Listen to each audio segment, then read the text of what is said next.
आज की क्लास में करंट अफेयर्स पर हम लोग चर्चा करेंगे। करंट अफेयर्स आज जो आईएएस में विशेषकर करंट अफेयर्स में जो क्वेश्चंस पूछे जाते हैं, चाहे वह प्रारंभिक परीक्षा में हो या मुख्य परीक्षा में, दोनों परीक्षाओं में, तो करंट की घटनाओं को लेते हुए उसके बेसिक पर कमीशन जाता है। और वह कमीशन का ये मानना है कि अगर कोई करंट की घटना है तो वो करंट की घटना अगर किसी बेसिक पार्ट से जुड़ा है तो वह प्रारंभिक परीक्षा और मुख्य परीक्षा दोनों में करंट और बेसिक दोनों के तथ्यों और अवधारणाओं को रखा जाता है। आईएएस में प्रारंभिक परीक्षा में भी मान लिया कि अगर जीवन के अधिकार की बात आती है और करंट में कोई घटना जीवन के अधिकार की आई, तो जीवन के अधिकार चूंकि पॉलिटिकल साइंस अर्थात पॉलिटी से रिलेटेड है, तो जीवन के अधिकार के करंट की बात पॉलिटी से जोड़कर पूछा जाएगा। मान लिया कि कोई एक चक्रवात आता है, साइक्लोन आया, और उस साइक्लोन विपर्जय आए या कोई और आए, तो उस साइक्लोन, उस चक्रवात की करंट की घटना है, कब आया, कहां आया, क्या इफेक्ट हुआ, यह साइक्लोन का करंट का है। किंतु साइक्लोन के बेसिक पर भी जाएगा और साइक्लोन का रिलेशन है जियोग्राफी से, भूगोल से, इसलिए साइक्लोन के बेसिक तथ्य भी पूछे जाएंगे। इसलिए प्रारंभिक परीक्षा में साइक्लोन के बेसिक तथ्य भी रहेंगे, अवधारणाएं भी रहेंगी, करंट की घटना भी रहेंगी, और फिर कमीशन 1 2 3 4 5 ऐसे बिंदु देगा और फिर commission A B C D option बनाएगा और वो पूछेगा कि 1 2 सही है, 2 3 सही है, 1 2 3 सही है, या 1 2 3 4 5 सभी सही है। यदि हमने साइक्लोन आया, उस साइक्लोन का बेसिक भी हमने पढ़ लिया है और साथ ही करंट भी पढ़ लिया है, तब तो हम सही आंसर दे पाएंगे, क्योंकि यहां पर उसके बेसिक जीएस अर्थात मूल जो जियोग्राफी के हैं उन्हें भी यहां पर बिंदु रखे जाएंगे और करंट से जुड़ा भी होगा। इसी तरह अगर जीवन के अधिकार पर कोई कोर्ट का डिसीजन आता है, तो वह जीवन के अधिकार पर क्या डिसीजन आया, कैसा आया, वह तो पूछा ही जाएगा, साथ ही मूलाधिकार से भी जोड़ देगा। इसका मतलब वह है जब आपका करंट में आईएएस में प्री में पूछा जाएगा, तो वह मूलाधिकार में जो बिंदु आए हैं उन्हें भी यहां पर रखेगा और साथ में जीवन के अधिकार की करंट के तथ्यों को भी रखेगा, और फिर उसके बाद option A B C D बनाया जाएगा। वास्तव में आप सही आंसर तब दे सकते हैं जब आपको यह पता है कि जीवन के अधिकार का बेसिक क्या है। इसका मतलब यह है कि किसी भी करंट की घटना को आप उसका मूल जो जीएस पार्ट है, चाहे वह भूगोल हो या फिर पॉलिटी हो या हिस्ट्री, उसको पहले पढ़ें, साथ में करंट भी पढ़ें, क्योंकि क्वेश्चन में ये सारे तथ्य दिए जाएंगे, यानी मूल जीएस के पार्ट के भी तथ्य होंगे और साथ ही करंट के, दोनों को जोड़ करके पूछेगा। इसलिए हम उसे कह सकते हैं ब्यूरोक्रेट क्लास। जो मेरे द्वारा एक क्लास यह संरचित की गई है, ब्यूरोक्रेट क्लास यह है कि बेसिक जीएस के साथ करंट को पढ़ाना और बताना। हमारी आज ब्यूरोक्रेट क्लास है, उसी के तहत आज हम 1 2 बिंदुओं पर चर्चा करेंगे, 1 2 विषयों पर चर्चा करेंगे। इसी तरह अगर हम आईएएस के मुख्य परीक्षा की बात करते हैं, मेन एग्जामिनेशन के, तो आईएएस के मेन एग्जाम में भी वह करंट से जोड़कर पूछता है। सपोज दैट कि मेन में फर्स्ट पेपर है जीएस का, और उस फर्स्ट पेपर में वह कोई जियोग्राफी का पार्ट पूछ रहा है, तो जियोग्राफी के पार्ट को वह करंट से रिलेट करके पूछेगा। अगर वह इंडियन पॉलिटी का कोई पार्ट है, तो इंडियन पॉलिटी के पार्ट को करंट से पूछेगा। इसका मतलब है मेन एग्जाम में भी करंट से जोड़कर पूछेगा, यानी करंट और बेसिक जीएस पूछेगा। मान लिया ज्योग्राफी में कोई चक्रवात की बात जब अभी हमने की, तो चक्रवात के बारे में अगर पूछता है तो करंट से जोड़ करके पूछ लेगा, विपर्जय या अन्य से पूछेगा। इसलिए वो यहां पर यूपीएससी चाहे प्रारंभिक परीक्षा हो या मेन एग्जामिनेशन मुख्य परीक्षा हो, दोनों में एक ही क्राइटेरिया रखे हुए हैं, यानी बेसिक जीएस के साथ करंट को पूछना या करंट के साथ बेसिक को। इसी क्रम में हमें करंट को पढ़ना है कि जिससे कि ब्यूरोक्रेट क्लास इसीलिए दिया गया कि बेसिक भी तैयार हो जाए और साथ ही साथ उसमें करंट का भी तैयार हो। तो आज हमारा यानी आज हम लोग पहला जो चैप्टर या पहला विषय रखते हैं उस विषय को आप लोग नोट कर लीजिए और उसी विषय को हम लोग लेते हैं। उस विषय का नाम है, तो विषय नोट करिएगा, नाम में परिवर्तन मौलिक अधिकार है। नाम में परिवर्तन मौलिक अधिकार है। मौलिक अधिकार को सिंगल कॉमा में क्लोज करिएगा। The changing in the name is the fundamental right. The changing in the name is the fundamental right. Fundamental right को सिंगल कॉमा में क्लोज करिएगा, यानी यह यहां पर कि नाम में परिवर्तन मौलिक अधिकार है। आपने हेड पॉइंट कर लिया कि नाम में परिवर्तन, नाम में परिवर्तन मौलिक अधिकार है। तो नाम में परिवर्तन मौलिक अधिकार या मूल अधिकार है। तो मौलिक अधिकार है, यह आया। तो यहां पर प्रश्न यह उठता है कि अगर कोई व्यक्ति अपने नाम में परिवर्तन कर रहा है तो क्या परिवर्तन कर सकता है कि नहीं। मान लिया रमेश त्यागी वह लिखता है, अब रमेश त्यागी की जगह रमेश कल्याणी लिखना चाहता है या रमेश प्रजापति लिखना चाहता है, तो रमेश त्यागी की जगह रमेश कल्याणी लिखना चाहे तो यहां पर दो बातें आती हैं कि एक आता है उपनाम और एक आता है नाम। ये दो चीजें आ गई। उपनाम यानी सरनेम आ गया और नाम मीन्स नेम आ गया। बात यहां पर यह है कि जो एक बार नाम रखा जाता है उसके बाद नहीं बदलाव लोग करते हैं, सामान्यतः नहीं करते, लेकिन कुछ एक प्रकरण आते हैं कि लोग अपना नाम बदलते हैं, सरनेम बदलते हैं। यह एक स्थिति आती है तो मामले हाई कोर्ट या सुप्रीम कोर्ट में भी जाते हैं। अब हाई कोर्ट सुप्रीम कोर्ट में ऐसे मामले गए तो सरनेम, जैसे मैं यहां पर कहूं रमेश त्यागी, तो त्यागी सरनेम, सरनेम उसकी जाति धर्म या अन्य चीजों से संदर्भ बताता है, तो त्यागी सरनेम है और एक्चुअल नाम है रमेश। मान लिया वो रमेश त्यागी की जगह है रमेश कल्याणी लिखना चाहता है, तो अगर कल्याणी लिखता है तो यहां सरनेम बदला, उपनाम बदला, तो क्या त्यागी की जगह कल्याणी कर सकता है। आज से उसका नाम है रमेश त्यागी और वह 2 दिन बाद वह कहने लगा कि अब मेरा नाम है रमेश कल्याणी, क्या वह ऐसा कर सकता है। या फिर यह भी स्थिति हो सकती है कि रमेश त्यागी नाम है, कल का वो अपना नाम यहां पर परेश कुमार कर दे, ये तो पूरा नाम ही बदल गया। तो क्या ऐसा भी कर सकता है, यानी अपने नाम का सरनेम या अपना नाम क्या वह परिवर्तन कर सकता है।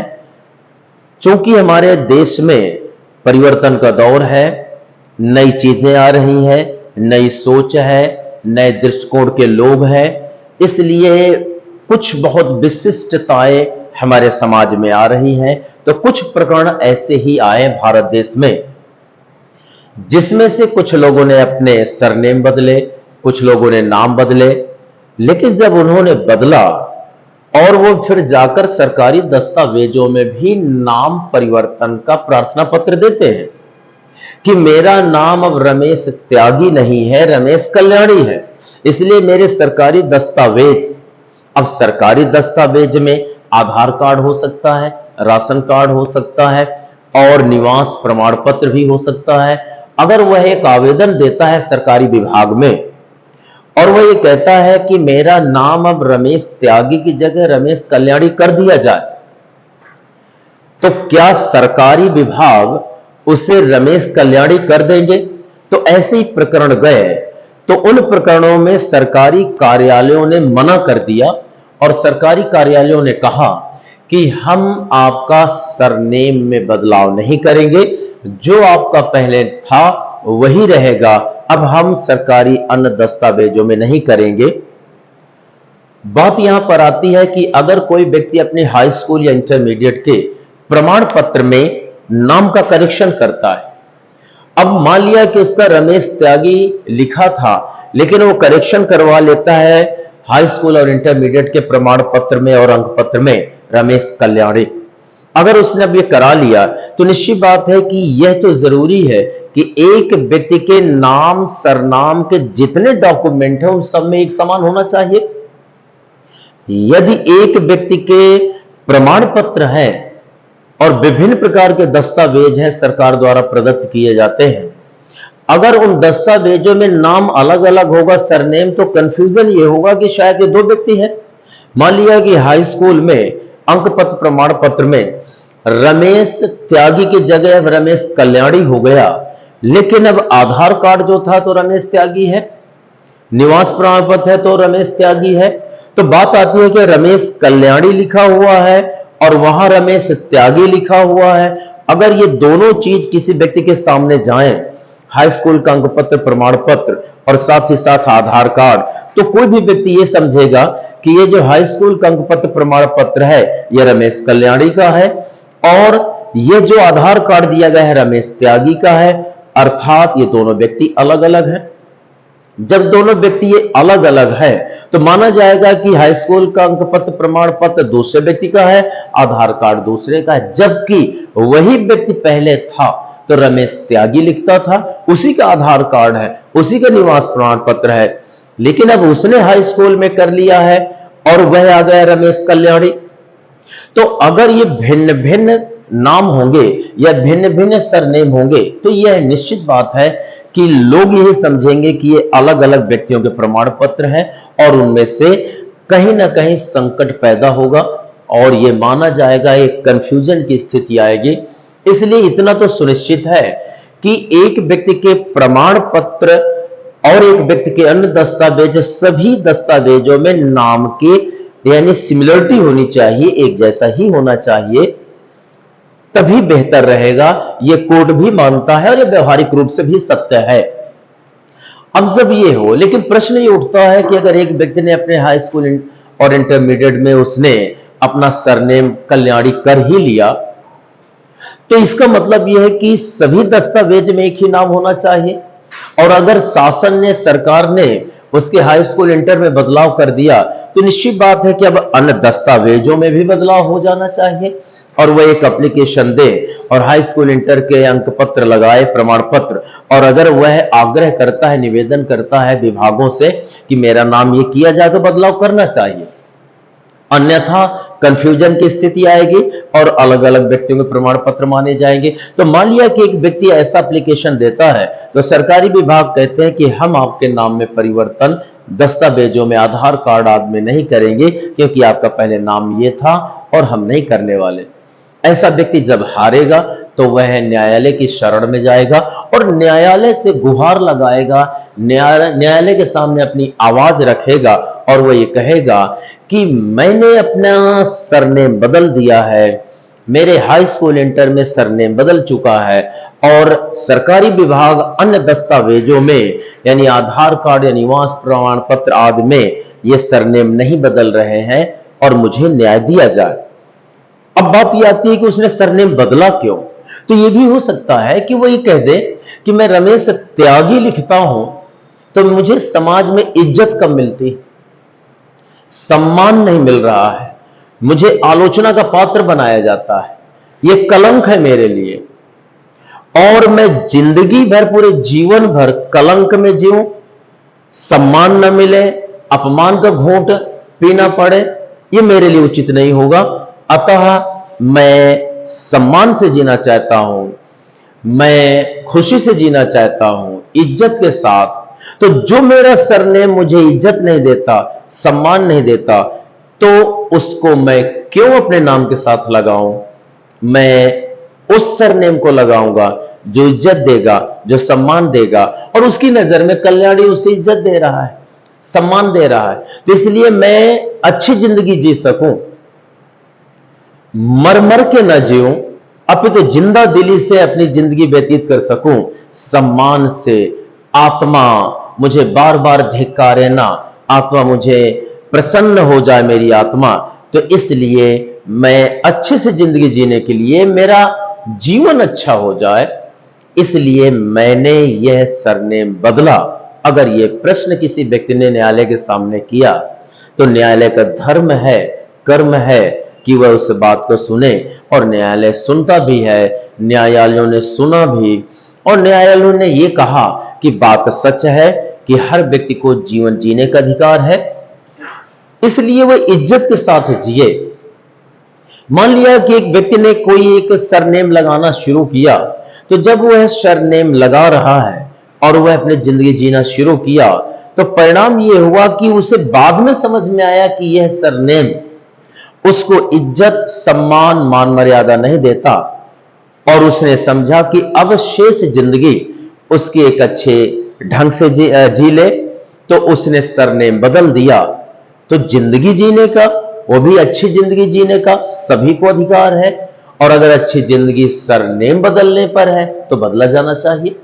तो इसलिए कोर्ट्स ने कहा कि व्यक्ति को अच्छी जिंदगी जीने के लिए, सम्मान से जीने के लिए, वह अपना सरनेम बदल सकता है।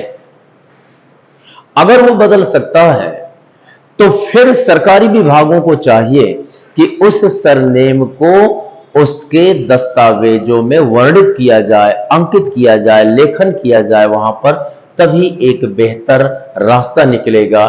तो इसका मतलब हम ये कह सकते हैं कि नाम में परिवर्तन, हां, जब वो व्यक्ति न्यायालय में जाता है तो कहता है कि अनुच्छेद 21 है, और हमारा जो अनुच्छेद 21 वह प्राण और दैहिक स्वतंत्रता का संरक्षण करता है।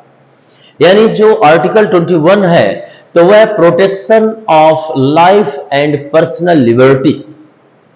तो protection of life and personal liberty, इसका मतलब यह है कि उसे प्रोटेक्ट किया जा रहा है लाइफ को। हमारा अनुच्छेद 21 है जो कि दैहिक और प्राण की एक मूल अधिकार देता है संरक्षण का। इसका मतलब हमारी जिंदगी अच्छे से रहे, बेहतर ढंग से रहे, हम खुश रहे, यह हमें मूल अधिकार मिला है। और अगर हमारा सरनेम बदल करके हमें अच्छाई मिलती है, खुशी मिलती है, इज्जत, मान, मर्यादा, रेस्पेक्ट हमें सब मिलता है, तो हम क्यों ना अपने सरनेम या नेम में परिवर्तन कर ले। इसका मतलब ये कि हम अपने नाम या उपनाम में अगर बदलाव करते हैं तो सरकार रोक भी सकती है, आप ना करें।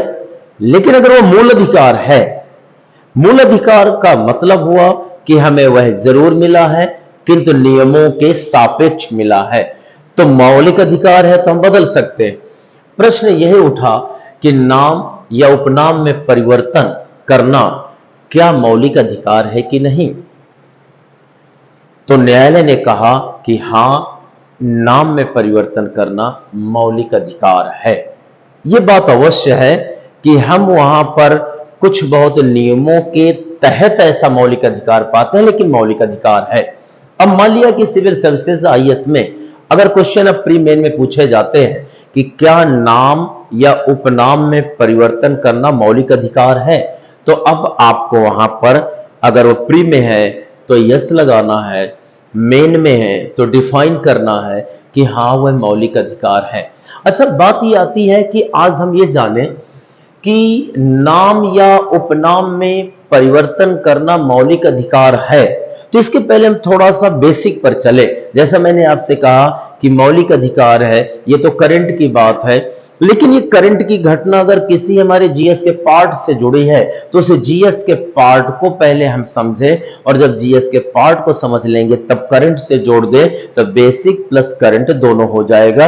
तो यह बात सच है कि यह मौलिक अधिकार है, लेकिन यह करंट की घटना, न्यायालय का जो यहां निर्णय आया हुआ है, डिसीजन है, तो यह हमारा जुड़ा हुआ है इंडियन पॉलिटिक्स से, और वह भी मूल अधिकार से।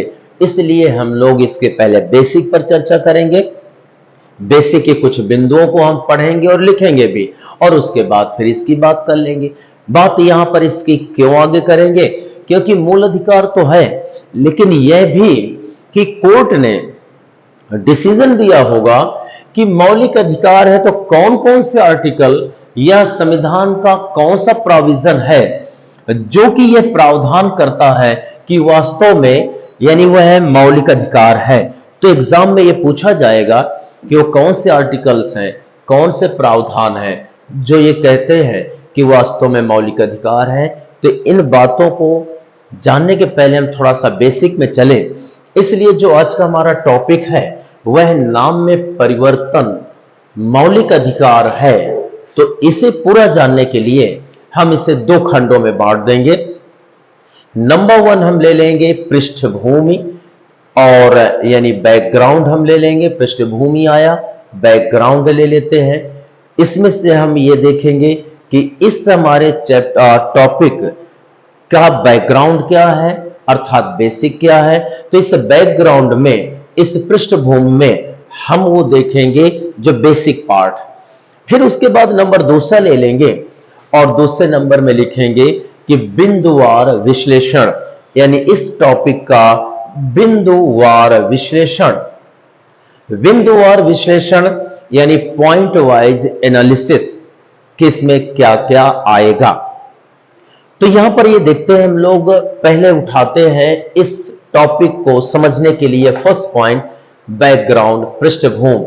अब बैकग्राउंड में यदि हम चलते हैं तो हमें सबसे पहले ये देखना होगा कि इस मौलिक अधिकार चैप्टर का, टॉपिक का संबंध कहां से है। इंडियन पॉलिटी और इंडियन पॉलिटी के मौलिक अधिकार टॉपिक से है। मौलिक अधिकार या मूल अधिकार, जिसे हम कहते हैं फंडामेंटल राइट्स। अब आखिरकार मौलिक अधिकार ये है क्या? तो मौलिक अधिकार का मतलब ऐसा अधिकार जो मूलतः है जिंदगी चलाने के लिए हमें जरूर मिला है, जो हमें जिंदगी जीने के लिए आवश्यक है, वो हमारा मूल अधिकार है। खाना पीना, मुझे घूमना टहलना, बात करना, अपने विचार रखना, ये मेरे जिंदगी के पार्ट हैं। मेरा जीवन बढ़िया से चले तो उसके जो जो पार्ट हैं, जो जो आवश्यक है, वही मूल अधिकार है। इसलिए खाना पीना, सोना और जाकर के अपनी बात रखना, एक्सप्रेशन करना, ये सब मूल अधिकार है। तो हमारा संविधान मूल अधिकार की बात करता है। तो आप ये समझें कि मौलिक अधिकार की बात आती है तो हमारा इस संविधान का भाग 3 है। तो भाग 3 में मूलाधिकार का प्रयोग किया गया है, fundamental rights. So there is the question in the examination, in prelims and also in main examination, there is a question that in which part there is a description about the fundamental rights। पूछा जाता है किस भाग में मूलाधिकार का उल्लेख है। तो भाग 3 में है। यह आपका बेसिक है। जब आपका यह टॉपिक है, इसको पूछेगा प्री में आईएएस के, तो उस समय वह यह भी एक पॉइंट दे देगा कि भारत के संविधान के भाग 3 में मूल अधिकार का उल्लेख है। फिर दे देगा भारतीय संविधान के भाग 4 में मूल अधिकार का उल्लेख है। ये देते हुए बाद में इसे भी देगा कि इस अनुच्छेद के तहत मौलिक अधिकार है। इसका मतलब मौलिक अधिकार का ये जो नवीन करंट का हमारा टॉपिक है, इसके पहले हमें ये पता होना चाहिए। तो बात सच है कि भारतीय संविधान के भाग 3 में मूल अधिकार है, भाग 4 में नहीं है।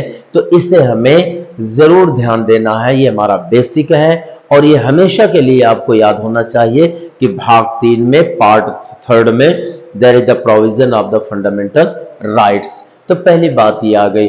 उसके बाद हम ये देखते हैं कि हमारा जो भाग 3 है, तो उस भाग 3 में फिर आर्टिकल आते हैं, अनुच्छेद आते हैं।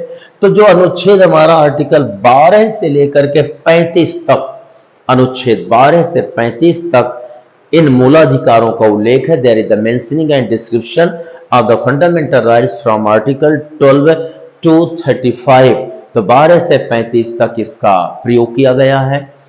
उसके बाद और मौलिक अधिकार के संदर्भ में जिन जिन बिंदुओं का रिलेशन है इससे, तो एक आ जाता है, तो एक ये रिलेशन हुआ, भाग 3 पूछ सकता है, और 12 से 35, और एक आ जाता है अनुच्छेद 14 यानी आर्टिकल 14। यानी आर्टिकल 14 का भी संबंध इससे है।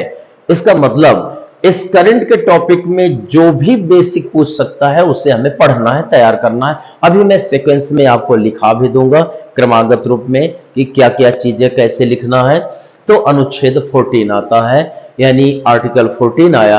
जो आर्टिकल 14 आता है इसमें कहा गया विधि के समक्ष समता, इक्वलिटी बिफोर लॉ। यानी ये कहा गया कि विधि के समक्ष समता, यानी जो हमारा कानून है इंडिया में 1947 में हम स्वतंत्रता पाते हैं, 1950 से हमारा संविधान बेहतर ढंग से सुचारू रूप से पूरा का पूरा लागू होता है। तो इस हमारे संविधान में यह कहा गया कि जो हमारा कानून है, कोई भी कानून है तो वह कानून सबके लिए समान है, चाहे वह कृषक हो, फार्मर हो, चाहे वह प्यून हो यानी चपरासी हो, और चाहे वह कोई अच्छे पदाधिकारी अच्छी पोस्ट पर बैठा है, वह कानून के सामने सभी लोग समान है। मान लिया कि व्यक्ति है, वह मर्डर करता है, किलर है, किसी को मर्डर किया, मार दिया, तो अगर वह एक सामान्य सा व्यक्ति है, वह एक किसान है या लेबर है, तो उसके साथ जो धाराएं लागू होंगी, तो अगर एक सांसद है या प्रधानमंत्री या कोई और पदाधिकारी है, अगर वो भी ऐसा करते हैं तो उनके साथ भी वही धाराएं लागू होना चाहिए। यानी कानून के सामने सब बराबर है, चाहे पीएम हो, चाहे प्रेसिडेंट हो, या फिर एक सामान्य व्यक्ति हो। ये बात अलग है कि कुछ विशेष परिस्थितियों में जो हमारे उच्चस्थ पद है, सम्मानीय पद है और जनप्रतिनिधियों के पद है, प्रधानमंत्री, राष्ट्रपति, उन्हें विशेषाधिकार प्राप्त है। लेकिन हम इतना जरूर कहेंगे कि कानून के सामने सब लोग समान है। अगर दो व्यक्ति भिन्न पद के हैं, दो व्यक्ति भिन्न संस्कृति वाले हैं, और अगर दोनों एक समान अपराध करते हैं तो कानून दोनों को समान सजा देगा। इसका मतलब ये कि अगर कानून है और 5 प्रकार के लोग हैं, 5 स्टेटस वाले लोग हैं, तो एक समान अगर क्राइम किया जाता है तो पांचों को यानी इक्वल रूप से पनिशमेंट किया जाएगा। तो कानून के सामने हर व्यक्ति समान है। कानून यह नहीं सोचता कि एक गरीब है, एक अमीर है, गरीब को यानी लाइफ प्रिजन दे दो, यानी जीवन का कारावास दे दो, और अमीर को छोड़ दो क्योंकि अमीर है। हमारा जो विधि का प्रावधान है वो ऐसा नहीं करता। विधि के सामने, कानून के सामने सभी बराबर हैं। तो विधि के समक्ष समता, equality before law, that is the provision in the 14। If you have to memorize for always that the equality before law, यानी विधि के समक्ष समता, there is the provision 14 article, अगर ये आप दिमाग में रखेंगे तो यही आपके पॉइंट से फैक्ट पूछ लेता है। इस फैक्ट को आपको ध्यान देना है। मान लिया कि आपका इसको पूछ रहा है और सिविल सर्विसेज आईएएस में उसने 5-6 पॉइंट बना रखे हैं, और उसमें ये भी दे रहा है, ये भी दे रहा है, ये देगा, और फिर इसको दे दिया, और इससे संबंधित धाराएं दे दिया, यानी इससे संबंधित अनुच्छेद दे दिया। अब आपको सबको पढ़ना होगा और तब बताना होगा कि सभी सही है कि कुछ सही है। यदि आपने ये बेसिक भी पढ़ रखा है इस करंट के टॉपिक को पढ़ने के समय, तब तो आप सही कर लेंगे। और अगर ये बेसिक नहीं तैयार, सिर्फ करंट का पढ़ा है, तो एक पॉइंट आपको आएगा कि हाँ ये सही है, और बाकी ये नहीं सही माना जाएगा आपकी नजर में।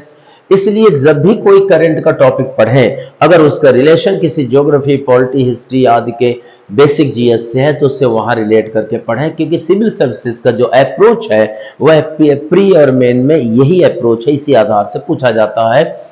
तो यहां पर हमने आर्टिकल ये मान लिया कि आपका कहता है कि आधुनिक, उन्होंने कहा और पूछा गया, एग्जामिनर पूछता है, सेटर ने रखा कि न्यायालय में नाम में परिवर्तन को मौलिक अधिकार के विश्लेषण या न्यायिक कार्य की बात की गई है, इस संदर्भ में कौन सही है।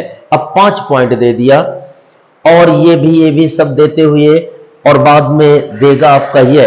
तो आपको देखना है कि कौन सही पॉइंट है, और इसका संबंध इस बेसिक से है, ये सबको समझ के ही चलना पड़ेगा।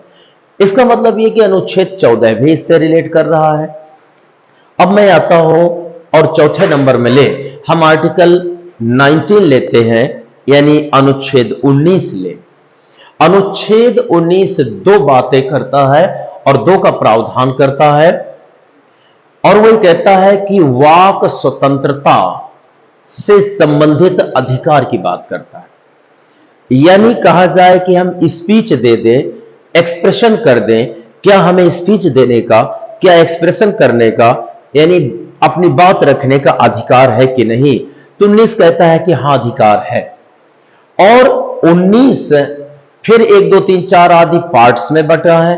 तो अगर हम अनुच्छेद 19 को हमने कहा कि हां, बात रखने का अधिकार है, वाक स्वतंत्रता का अधिकार है, लेकिन अगर हम 19 के फिर एक पर चलते हैं और फिर 19 का एक फिर ए बी में भी बटा है, ए बी सी डी में भी बटा है, तो हमने देखा 19 एक का ए। अब 19 के एक के ए में क्या है? तो 19 1, 2, 3, 4 में आदि में बटा, फिर एक को भी ए बी सी डी में, तो 19 एक ए में यह प्रावधान है कि सभी नागरिकों को वाक स्वतंत्रता यानी फ्रीडम ऑफ स्पीच, सभी नागरिकों को वाक स्वतंत्रता और साथ में अभिव्यक्ति की स्वतंत्रता का संरक्षण प्राप्त है। अभिव्यक्ति की स्वतंत्रता मतलब यह कहा जाए एक्सप्रेशन की स्वतंत्रता। तो दो बात आ गई, यानी 19 एक ए में दो बातें हैं। हमें फ्रीडम है, दो चीज की फ्रीडम है, स्पीच और एक्सप्रेशन। और हमारा न्यायालय है वो हमारा हमें प्रिजर्व करेगा, सिक्योरिटी दे रहा है, प्रोटेक्शन दे रहा है कि हम अपनी स्पीच रख सकते हैं कहीं पर और हम किसी बात को हम एक्सप्रेशन कर सकते हैं। तो हमें प्रोटेक्शन दे रहा है कोर्ट, और प्रोटेक्शन हमें यह मिला हुआ है मूलाधिकारों के तहत कि हम स्पीच और एक्सप्रेशन की स्वतंत्रता रखते हैं। और अगर यह हमारी जो प्रोटेक्शन है स्पीच की और एक्सप्रेशन की कहीं बाधित होती है तो इसका हमें सुरक्षा दी जाएगी, प्रोटेक्शन दिया जाएगा, न्यायालय के तहत हमें जस्टिस मिलेगा। तो यदि आपसे क्वेश्चन पूछता है कि वाक स्वतंत्रता और अभिव्यक्ति का अधिकार है मूल अधिकार के रूप में, ऐसा किस अनुच्छेद में है? तो 19 एक ए में है। और एक बात ध्यान देना है, जो आपका यहां पर आया है मौलिक अधिकार नाम परिवर्तन, तो मौलिक अधिकार यानी हमें स्वतंत्रता है कि हम अपने को कैसे अभिव्यक्त करें। तो ये वाला जो करंट का है टॉपिक, वह 19 एक ए से जुड़ा हुआ है। और कोर्ट ने इस टॉपिक को इससे रिलेट किया, मौलिक अधिकार नाम में परिवर्तन। तो चूंकि 19 एक ए में है और वह है कि वाक स्वतंत्रता यानी स्पीच एंड एक्सप्रेशन, तो हम अपना एक्सप्रेस कर रहे हैं, त्यागी की जगह हम लगा रहे हैं कल्याणी।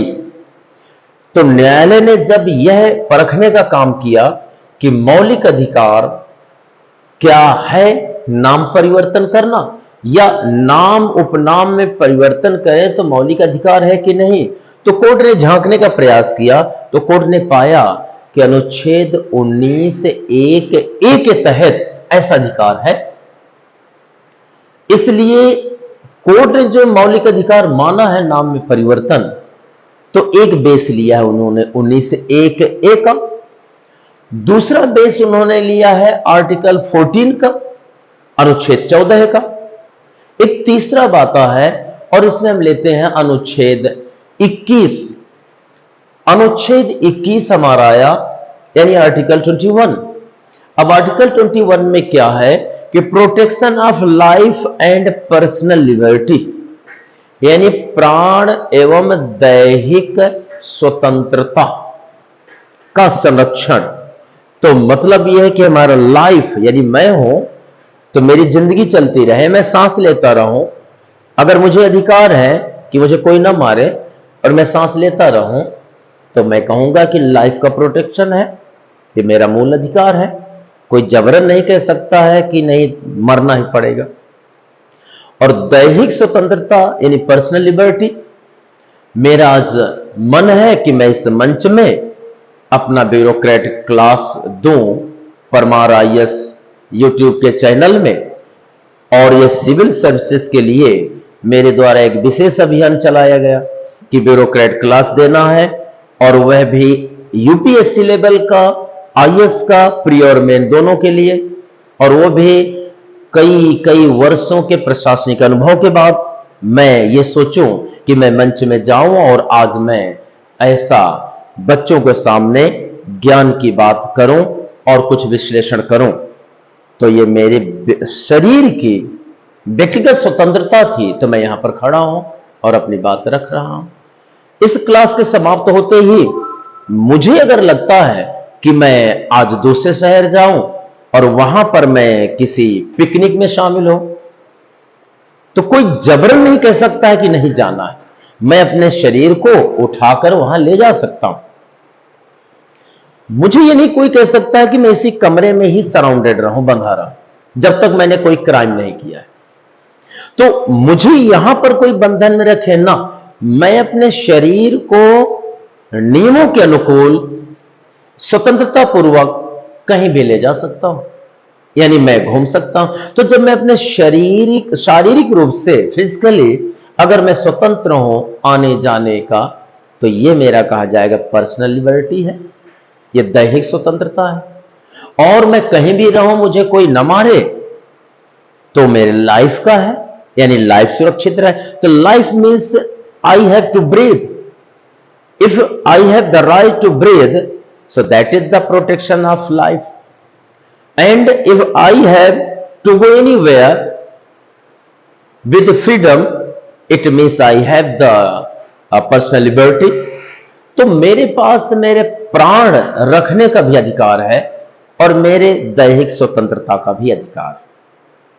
हमारा आर्टिकल 21 जो अनुच्छेद 21 है, वो कहता है कि हमें प्राण एवं दैहिक स्वतंत्रता का अधिकार। जब यहां पर न्यायालय नाम और उपनाम में परिवर्तन क्या मूल अधिकार है, इस पर न्यायालय जब वहां पर विश्लेषण कर रहा था, तो न्यायालय ने यह देखा कि यह है कि नहीं। तो संविधान के प्रोविजंस को वो समझे न्यायालय, और उन प्रोविजंस अगर कहते हैं कि है तो सिद्ध कर दे, डिसीजन दे कि है, और प्रोविजंस कहते हैं कि नहीं है तो फिर नहीं देगा। तो प्रोविजंस में इसे मौलिक अधिकार, फंडामेंटल राइट मानने के लिए उन्होंने जो उठाया है न्यायालय ने, तो पहली बात आर्टिकल 14 लिया है, उसके बाद उन्होंने लिया है आर्टिकल 19(1)(a), अनुच्छेद 19(1)(a), और फिर उसके बाद लिया है अनुच्छेद 21। तो 3 है, जिन 3 के आधार पर न्यायालय ने कहा है कि वास्तव में नाम में परिवर्तन करना मूल अधिकार है। कोई भी व्यक्ति अपने नाम या उपनाम में परिवर्तन करके एक अच्छी जिंदगी व्यतीत कर सकता है, सम्मानजनक। तो कौन कौन से, अब क्वेश्चन पूछा जाएगा, और वे प्रोविजंस बताइए जिनके आधार पर नाम में परिवर्तन को मौलिक अधिकार माना गया।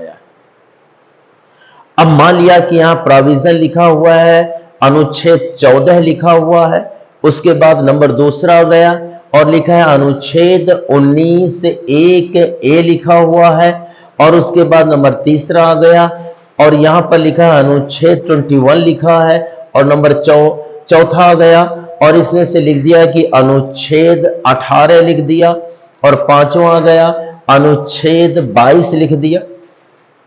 अब आप उसके कहेगा कि ये मूल अधिकार है, किन प्रोविजंस के तहत कोर्ट ने ऐसा कहा? तो A, B, C, D option होंगे, तो इसमें होगा 1, 2, 3 सही है, यहां होगा 1, 2, 3, 4 सही है, 1, 2, 3, 4, 5 सही है, एक में आया 1, 2, 3।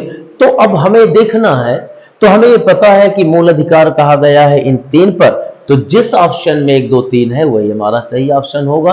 तो इस बेस पर हम लेंगे। तो यहां पर दिल्ली हाई कोर्ट और इलाहाबाद हाई कोर्ट 2 पर ऐसा गया मामला और दोनों ने अपने अपने निर्णय दिया है। दोनों हाई कोर्ट अलग हैं, अपने निर्णय देते हैं। कोई भी हाई कोर्ट ऐसा नहीं है कि दोनों मिलजुल करके दे रहे हैं, अलग निर्णय हुआ।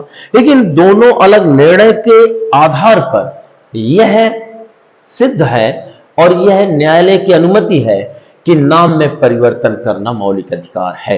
लेकिन क्या प्रसंग था, अगर हम संक्षिप्त रूप से जानना चाहें कि हाई कोर्ट में, यानी इलाहाबाद हाई कोर्ट में, इलाहाबाद उच्च न्यायालय में क्या प्रसंग था, तो इलाहाबाद उच्च न्यायालय में प्रसंग यही गया था कि क्या प्रत्येक नागरिक को अपना नाम रखने या बदलने का मौलिक अधिकार है। यानी जो सिटीजन है इंडिया का, और उसे अपना नाम रखने या बदलने का अधिकार है। यानी कोई भी नाम कर ले और जब मन आए तो बदल ले, अधिकार है। तो इलाहाबाद हाई कोर्ट ने कहा कि हां, 3 आर्टिकल के तहत उन्होंने समझाया, आधार देते हुए, अनुच्छेद 14, अनुच्छेद 19(1)(a) और अनुच्छेद 21, इन तीनों के आधार पर कहा कि हां, किसी व्यक्ति को अपने नाम के रखने, यानी खुद अपना नाम रखे और अपने नाम के बदलने का अधिकार। अब आपको ध्यान देना है, इस बार यूपीएससी का प्री एग्जामिनेशन हो चुका है, लेकिन मेन रहेगा। यूपीपीसीएस का एग्जामिनेशन हो गया प्री का, लेकिन मेन रहेगा। मेंस में पूछा जा सकता है। लेकिन जो अगली परीक्षा आएगी आपकी, कोई भी आगामी परीक्षाएं आएंगी या सिविल सर्विसेज की आए, यूपीपीसीएस का या यूपीएससी आईएएस का, तो ये क्वेश्चन पूछा जाएगा। अब आपको ध्यान देना है, अगर ये पूछा जाएगा कि नाम में परिवर्तन मौलिक अधिकार है किन अनुच्छेदों के तहत, तो तीनों आपको याद रखना है, यह भूलना नहीं है। अनुच्छेद 14, अनुच्छेद 19(1)(a) और अनुच्छेद 21। मान लिया कि 8 महीने बाद आपका एग्जामिनेशन होना है और तब भी पूछा जाएगा, तो आपको भूलना नहीं है। ब्यूरोक्रेट क्लास जो हमने चलाया, मैं ब्यूरोक्रेट क्लास का फुल फॉर्म भी आगे और बता दूंगा अगली क्लास में। लेकिन जो हमने ये चलाया, तो इसका मतलब ये कि करंट की कोई बात आपके एकदम याद रहे, फिर भूले ना, तो इसे आपको ये समझ कर चलना है। अच्छा, जब इलाहाबाद उच्च न्यायालय ने यह डिसीजन दिया कि हां, इन 3 के तहत मूल अधिकार है, अब और वहीं पर अब दिल्ली हाई कोर्ट की बात ले, तो दिल्ली हाई कोर्ट ने क्या कहा, तो दिल्ली हाई कोर्ट में एक मामला गया था और उस मामले में यह था कि पहचान का अधिकार, यानी आइडेंटिफाई करने का, मेरी पहचान बनी रहे, अच्छे से रहे और मेरी पहचान अच्छे नाम के साथ हो, क्या मुझे अधिकार है? तो मामला गया पहचान का अधिकार। तो दिल्ली हाई कोर्ट ने निर्णय दिया कि जो हमें जीवन का अधिकार मिला है, लाइफ का, अनुच्छेद 21 में आर्टिकल 21 लाइफ की बात करता है, तो हमें जीवन का अधिकार मिला है कि हमें जिए, यह मूल अधिकार है, कोई रोक नहीं सकता।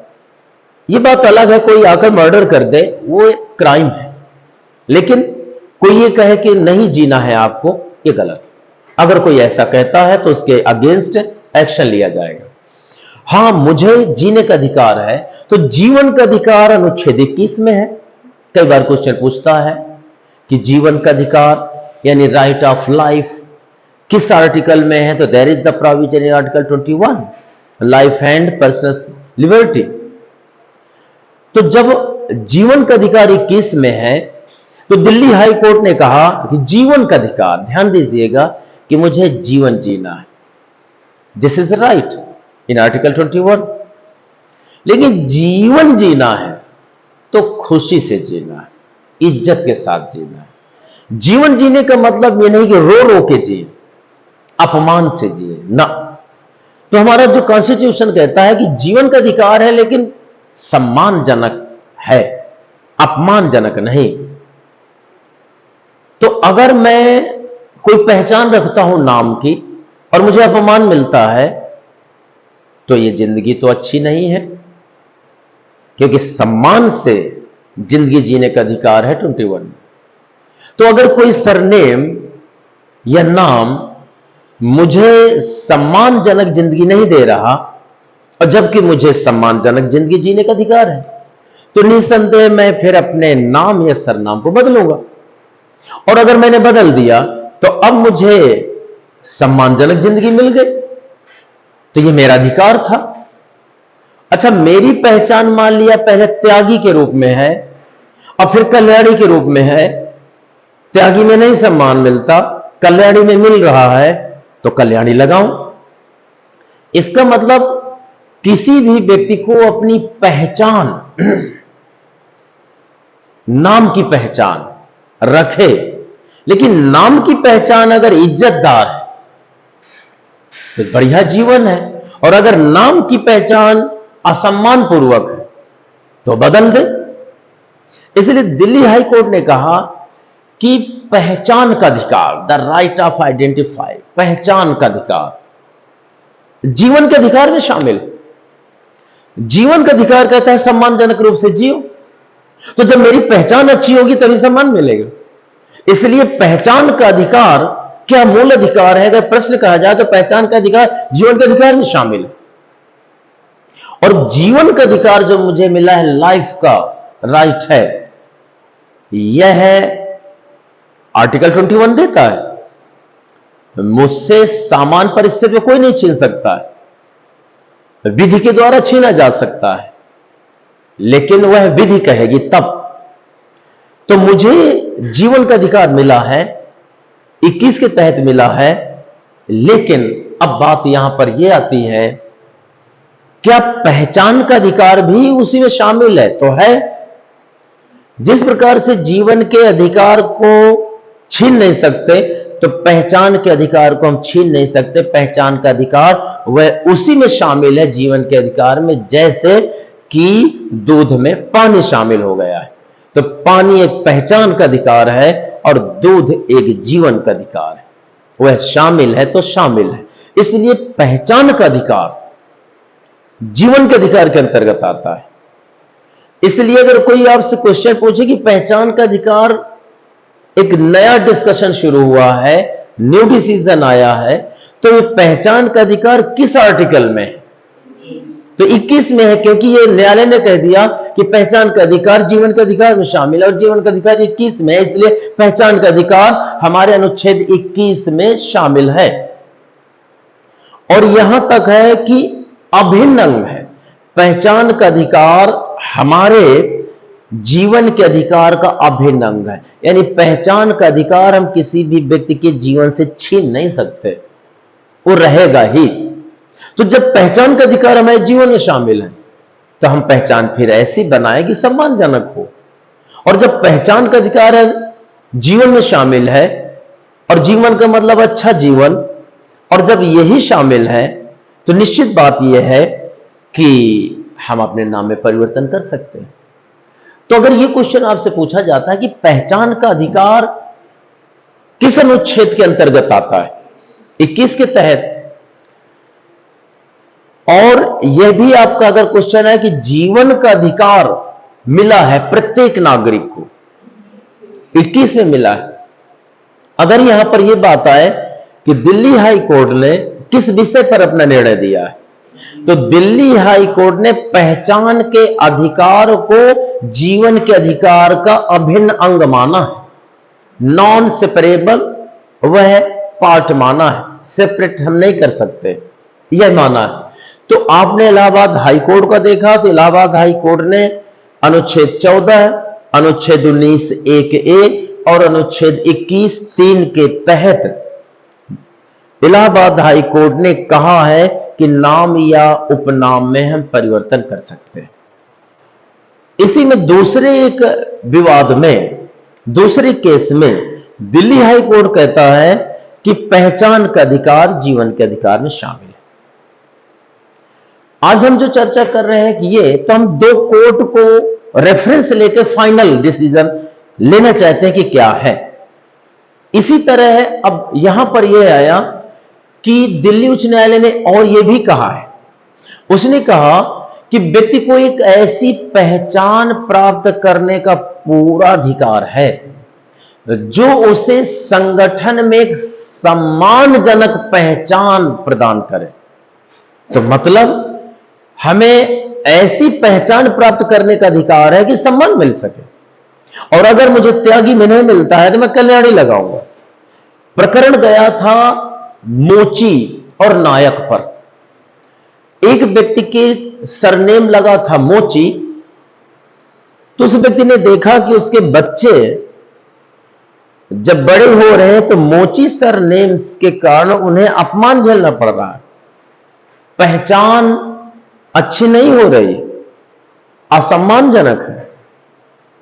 तो उसने सोचा कि अगर मेरा कोई भी उपनाम सरनेम मुझे और मेरी फैमिली को, उसने सोचा कि उसके बच्चों को अगर अपमान दे रहा है, पहचान गलत दे रहा है, दुखपूर्ण पहचान दे रहा है, तो पहचान बदल ले। क्योंकि हमारा अनुच्छेद 21 कहता है कि सम्मानजनक रूप से आपको जीने का अधिकार है, और मोची से लगाने से सम्मान नहीं मिल पा रहा। उस व्यक्ति ने अपने नाम के सामने नायक लगाया। अब जब नायक लगा दिया तो बात यहां पर है कि उसके सारे दस्तावेज पहले के थे, मोची लिखा था। नायक उसने बदला लिया अपने सर्टिफिकेट में 10th में। अब उसके बाद अन्य दस्तावेज नहीं बदले जा रहे थे। तब वह न्यायालय की शरण में गया। तो न्यायालय ने कहा कि उनकी मोची से पहचान थी तो सम्मान नहीं मिल रहा था, अच्छी जिंदगी नहीं मिल रही थी, और अच्छी जिंदगी ही मिले ये 21 कहता है, इसलिए उसे नायक लगा लिया। अब उनको अच्छी जिंदगी मिल रही है, उन्हें फील हो रहा है कि हमारा ठीक है, सम्मानजनक। तो सम्मानजनक जीवन जीने का अधिकार है, तो इसलिए बदलेगा, इसलिए बदल दिया। अतः सरकारी कार्यालय वहां पर जाकर के निश्चित रूप से उसका नाम परिवर्तन करें। तो दिल्ली हाई कोर्ट का कहना है कि सम्मानजनक जिंदगी जिए। अच्छा, इलाहाबाद हाई कोर्ट ने क्या कहा? इलाहाबाद हाई कोर्ट ने कहा कि प्रत्येक नागरिक को अपना नाम रखने, मैं अपने नाम को कोई और नाम कर दूं, तो प्रत्येक नागरिक को अपना नाम रखने और उसमें परिवर्तन करने का अधिकार है, और यह मूल अधिकार है, इलाहाबाद हाई कोर्ट ने कहा। किंतु इलाहाबाद हाई कोर्ट ने यह भी कहा कि यह मूल अधिकार है किंतु पूर्ण अधिकार नहीं है। This is not full right, यह पूर्ण अधिकार नहीं है। मतलब कोई विशेष कानून आदि के माध्यम से नाम परिवर्तन के मूल अधिकार में परिवर्तन संभव है, उसे बदला भी जा सकता है।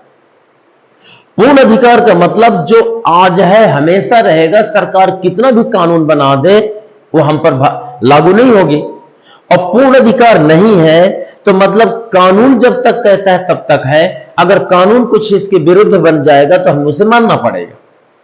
तो यह अगर पूछा जाएगा कि नाम परिवर्तन करने का अधिकार वह पूर्ण अधिकार है या नहीं, तो पूर्ण अधिकार नहीं है, मूल अधिकार है, यह भी उनके द्वारा कहा गया।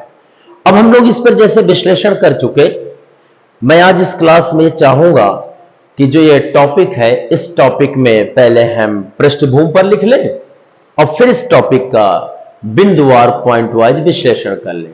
तो इस टॉपिक के डिस्कशन के बाद चलिए इसके बारे में हम लोग लिखते हैं।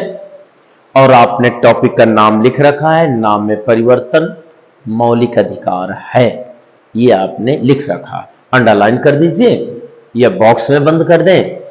और इसको हम दो पार्ट में डिवाइड करेंगे। तो इसका पहला पार्ट आप लिख लीजिए, नंबर 1 पृष्ठभूमि, इट मीन्स बैकग्राउंड।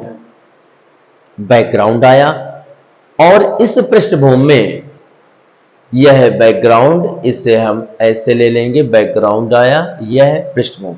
अब इसमें हम एक काम करते हैं कि इसमें चाहे तो बुलेट पॉइंट में आप लिखना शुरू कर देंगे, एक बुलेट पॉइंट, दूसरा, तीसरा, ये। तो चलिए पहला बुलेट पॉइंट आया और बुलेट पॉइंट में लिखें, इलाहाबाद उच्च न्यायालय के अनुसार, according to Allahabad high court, इलाहाबाद उच्च न्यायालय के अनुसार, according to Allahabad high court,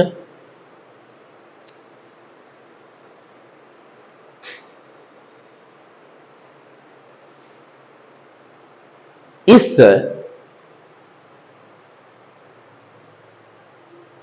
topic पर निर्णय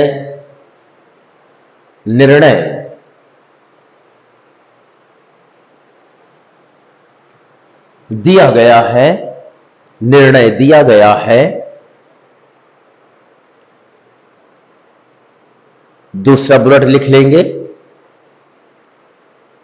भारतीय संविधान के भाग 3 में, दूसरा बुलेट है भारतीय संविधान के भाग 3 में, in the part 3 of the Indian constitution, 3 में मूलाधिकार का प्रावधान है।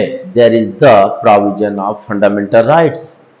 भारतीय संविधान के भाग 3 पर underline, there is the provision of fundamental rights, मूलाधिकार का प्रावधान है, मूलाधिकार पर अंडरलाइन। नेक्स्ट बुलेट, अनुच्छेद 12 से अनुच्छेद 35 तक मूलाधिकारों का वर्णन है।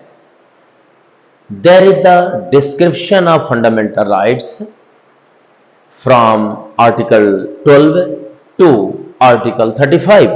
अनुच्छेद 12 से अनुच्छेद 35 तक मूलाधिकारों का वर्णन है। अंडरलाइन करिए, you have to memorise this facts. 12 से 35 तक मूलाधिकारों का वर्णन है। और उसके बाद नेक्स्ट बुलेट लिख लीजिए, अनुच्छेद 14 आर्टिकल 14, अनुच्छेद 14 आर्टिकल 14 डैश करके लिखना है, विधि के समक्ष समता, equality before law. Suppose that there is the question in which provision, in which article there is the provision of equality before law. So that is the article 14, विधि के समक्ष समता, equality before law. Next bullet, अनुच्छेद 19 article 19, वाक स्वतंत्रता आदि विषयक कुछ अधिकारों का संरक्षण। वाक स्वतंत्रता विषयक कुछ अधिकारों का संरक्षण, the protection of some rights, the protection of some rights related to speech freedom. Next bullet, अनुच्छेद 19(1)(a), अनुच्छेद 19(1)(a), आर्टिकल 19(1)(a), सभी नागरिकों को वाक स्वतंत्रता, सभी नागरिकों को वाक स्वतंत्रता और अभिव्यक्ति स्वतंत्रता और अभिव्यक्ति स्वतंत्रता का संरक्षण प्राप्त है, और अभिव्यक्ति स्वतंत्रता का संरक्षण प्राप्त है।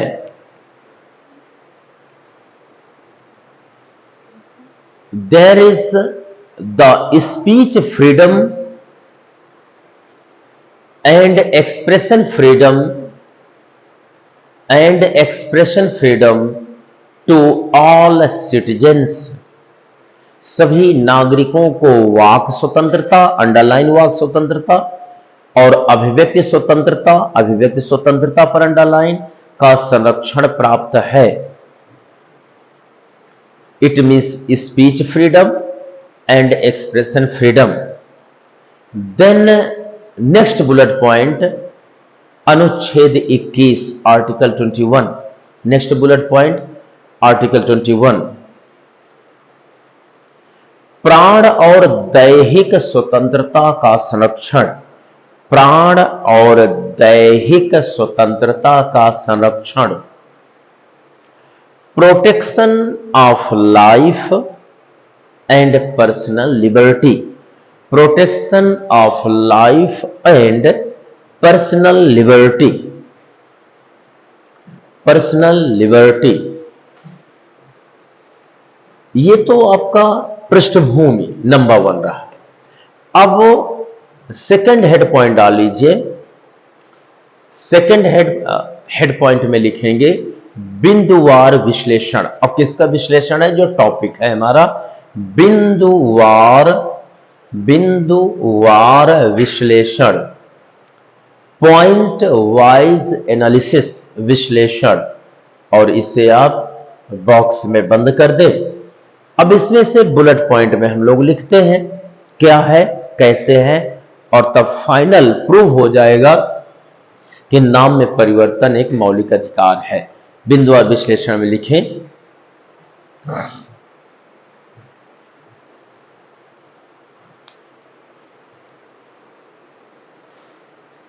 इलाहाबाद उच्च न्यायालय के अनुसार प्रत्येक नागरिक को अपना नाम रखने, according to Allahabad high court, प्रत्येक नागरिक को अपना नाम रखने according to Allahabad High Court, there is the right of having his or her name, नागरिक को अपना नाम रखने या बदलने का मौलिक अधिकार, एंड चेंजिंग द नेम, अपना नाम रखने या बदलने का मौलिक अधिकार निम्न अनुच्छेदों के तहत प्राप्त है। निम्न अनुच्छेदों, द बिलो आर्टिकल्स आर, निम्न अनुच्छेदों के तहत प्राप्त है। अब इसमें हमें देखना है कि इलाहाबाद हाई कोर्ट ने किन अनुच्छेदों के तहत ऐसा कहा कि नाम हम बदल सकते हैं और अपना नाम रख सकते हैं। यही क्वेश्चन आपका एग्जाम में पूछा जाएगा यूपीएससी प्रीलिम्स में। नंबर 1 अनुच्छेद 14 है। नंबर 1 अनुच्छेद 14 है, आर्टिकल 14। नंबर 2 अनुच्छेद 19 1A, article 1A। Very very important, minute difference रहता है तो ये ध्यान देना है, 1A। नंबर 3 अनुच्छेद 21, आर्टिकल 21, आर्टिकल 21।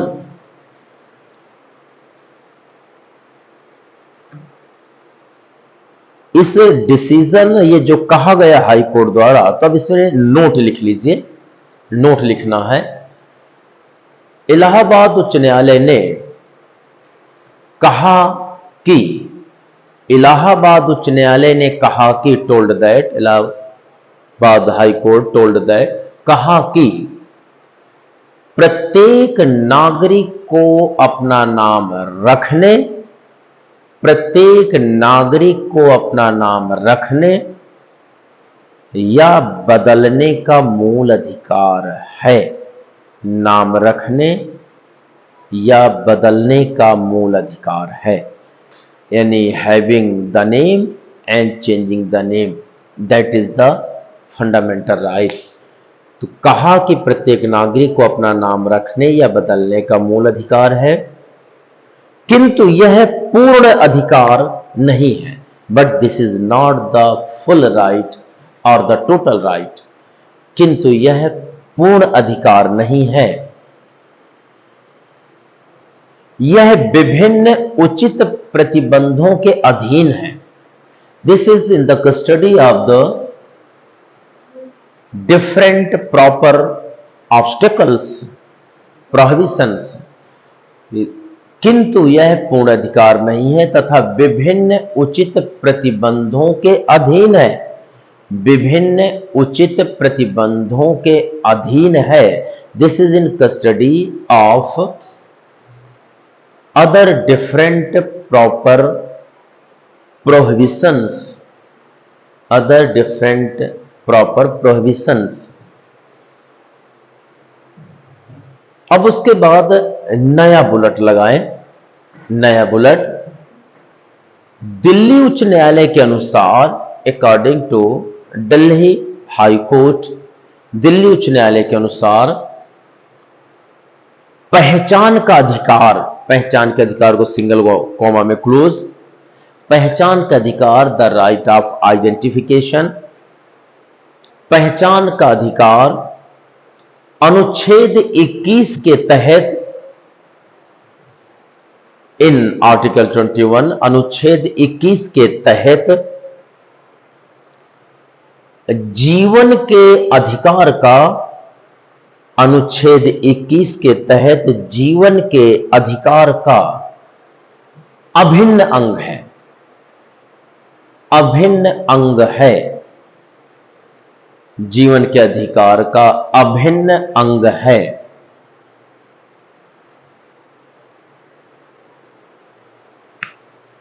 अतः प्रत्येक नागरिक, अनुच्छेद 21 के तहत, अतः प्रत्येक नागरिक अनुच्छेद 21 के तहत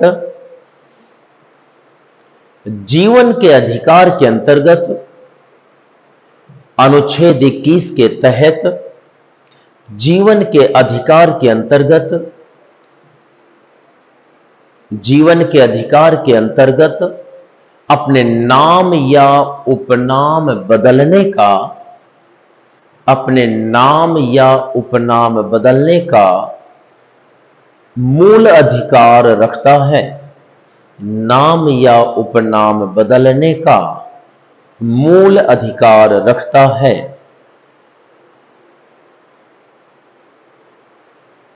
अब दिल्ली हाई कोर्ट का जो ये निर्णय है, इसी में नोट लिख लीजिए, नोट लिखना है। दिल्ली उच्च न्यायालय ने कहा, कॉमा, इन्वर्टेड कॉमा के अंदर लिख लेंगे, दिल्ली उच्च न्यायालय ने कहा, कॉमा इन्वर्टेड कॉमा ओपन, व्यक्ति को एक ऐसी पहचान प्राप्त करने का, व्यक्ति को एक ऐसी पहचान प्राप्त करने का, एक ऐसी पहचान प्राप्त करने का पूरा अधिकार है, पहचान प्राप्त करने का पूरा अधिकार है, जो उसे समाज में, जो उसे समाज में, जो उसे समाज में एक सम्मानजनक पहचान प्रदान कर सके, जो उसे समाज में एक सम्मानजनक पहचान प्रदान करे, सम्मानजनक पहचान प्रदान करे।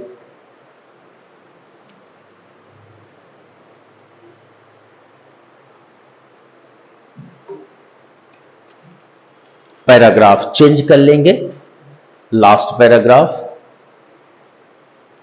स्पष्ट है कि, स्पष्ट है कि नाम या उपनाम बदलने का अधिकार मूल अधिकार है, नाम या उपनाम बदलने का अधिकार मूल अधिकार है, मूल अधिकार है। और यहीं से आज की क्लास का जो पहला टॉपिक खत्म होता है। आज की क्लास में हम दूसरा टॉपिक लेते हैं। यह भी बहुत ही महत्वपूर्ण टॉपिक है, हमेशा के लिए महत्वपूर्ण रहेगा, हमारी धरती माँ के लिए महत्वपूर्ण है और हमारी परीक्षाओं के लिए महत्वपूर्ण है। तो आज का दूसरा टॉपिक है, उस टॉपिक का नाम डालिए। दूसरा है पीएम, पीएम हाइफन प्रणाम योजना, प्रणाम योजना, पीएम प्रणाम योजना। ये जो हमारा नया टॉपिक है, ये हमारा बेसिक से भी जुड़ा है, अन्य चीजों से, और ये बहुत ही महत्वपूर्ण है। तो आज हम ये देखेंगे पीएम प्रणाम योजना क्या है, और अगले आगामी एग्जामिनेशंस में ये पूछा जाएगा। एक बात थोड़ा सा हम देखते हैं कि पीएम परिणाम योजना का हम फिर बैकग्राउंड पर थोड़ी सी चर्चा करें। और चूंकि किसी भी प्रश्न को हम 2-3 खंडों में बांटते हैं, किसी भी टॉपिक को, तो पहला यहां पर आ गया, तो पहले हम पृष्ठभूमि पर, बैकग्राउंड पर चलेंगे, पृष्ठभूमि पर।